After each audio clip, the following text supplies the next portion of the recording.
नमस्कार दोस्तों, defence show में आपका स्वागत है। तो दोस्तों, रूस यूक्रेन की जंग का असर अब विश्व देशों के संबंधों पर भी दिखना शुरू हो गया है और इस युद्ध के चलते विभिन्न देशों के मतभेद आपस में सुलझ रहे हैं। तो दोस्तों, वहीं पूर्वी लद्दाख में भारत के प्रति चीन के व्यवहार में आए बदलाव को भी इसी कड़ी से जोड़कर देखा जा रहा है और विशेषज्ञों का मानना है कि चीन की इस उदारता के पीछे सबसे बड़ा फैक्टर रूस है। तो आखिर पूर्वी लद्दाख में चीन के इस बदलाव के पीछे क्या बड़ी वजह है और इसका रूस यूक्रेन जंग से क्या संबंध है, साथ ही रूस ने चीन पर भारत के प्रति नरम रवैये को लेकर क्यों दबाव डाला है, ये सारी बातें हम इस वीडियो में जानेंगे। तो अंत तक बने रहिए, साथ ही लेटेस्ट खबरों के लिए चैनल को जरूर सब्सक्राइब करिए। तो चलिए वीडियो शुरू करते हैं। तो दोस्तों, चीन के विदेश मंत्री वांग यी की इस महीने भारत की यात्रा के ऐलान के बाद इस तरह के सवाल उठ रहे हैं, जिसमें बताया जा रहा है कि वांग की यात्रा का मकसद भारत और चीन के साथ आपसी संबंधों को सुधारना है। साथ ही चीन के विदेश मंत्री वांग यी का ये भी कहना है कि युद्ध किसी भी समस्या का हल नहीं है, क्योंकि दुनिया देख ही रही है कि रूस यूक्रेन के बीच चल रहे लंबे संघर्ष के बाद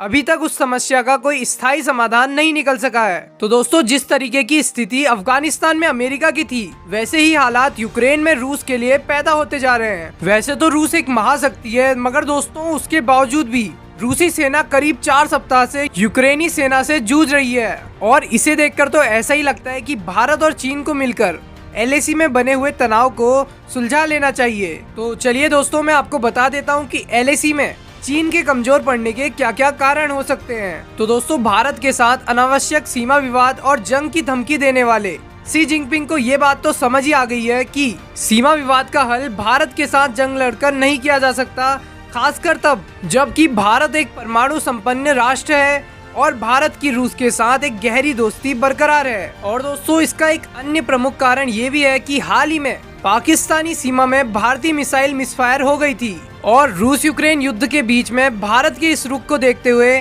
चीन ये सोच रहा था कि अब अमेरिका और भारत के संबंधों में दरार आ जाएगी। लेकिन दोस्तों, ऐसा कुछ नहीं हुआ और चीन को ये बात समझ आ गई कि अमेरिका को भारत की सख्त जरूरत है, क्योंकि दक्षिण चीन सागर, हिंद महासागर और क्वाड में भारत एक प्रमुख रोल निभाता है और इसी वजह से अमेरिका किसी भी हाल में भारत का साथ नहीं छोड़ना चाहता है। हालांकि भारत अमेरिका संबंधों के बेहतर होने के कई अन्य कारण भी है, जिससे कि चीन काफी ज्यादा डरा हुआ है। और दोस्तों, चीन के LAC पर कमजोर पड़ने का एक और कारण ये भी है कि चीन चाहता है कि पूरी दुनिया का ध्यान रूस यूक्रेन युद्ध पर टिका रहे और वो ताइवान पर अपना कब्जा जमा ले। लेकिन दोस्तों, जैसा कि चीन चाह रहा है वैसा बिल्कुल नहीं होने वाला है, क्योंकि ताइवान चीन का कड़ा मुकाबला कर रहा है और जब कभी भी चीन के एयरक्राफ्ट ताइवान के क्षेत्र में घुसते हैं तो ताइवान वाले उनको डरा धमकाकर भगा देते हैं। और दोस्तों, एक साथ चीन 2 देशों से नहीं भिड़ सकता, जबकि सामने भारत जैसा शक्तिशाली देश खड़ा हो। साथ ही दोस्तों, LAC में चीन के कमजोर पड़ने का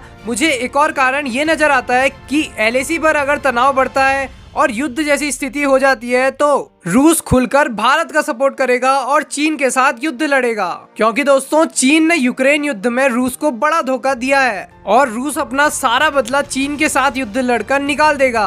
और भारत के साथ बड़े बड़े देशों का सपोर्ट होने के कारण और लगातार LAC में चीन को मुंहतोड़ जवाब देने के कारण चीन का रुख बदला हुआ है। तो इन्हीं सभी कारणों से चीन LAC पर बहुत ज्यादा कमजोर दिखाई दे रहा है। और दोस्तों, ये भी हो सकता है कि चीन कोई और बड़ी प्लानिंग कर रहा हो, लेकिन भारत ने भी अपनी तैयारी पूरी कर ली है चीन को धूल चटाने के लिए। वैसे आपका क्या सोचना है इन सभी बातों पर, कमेंट बॉक्स में जरूर बताएं। अभी के लिए बस इतना ही। जय हिंद, वंदे मातरम।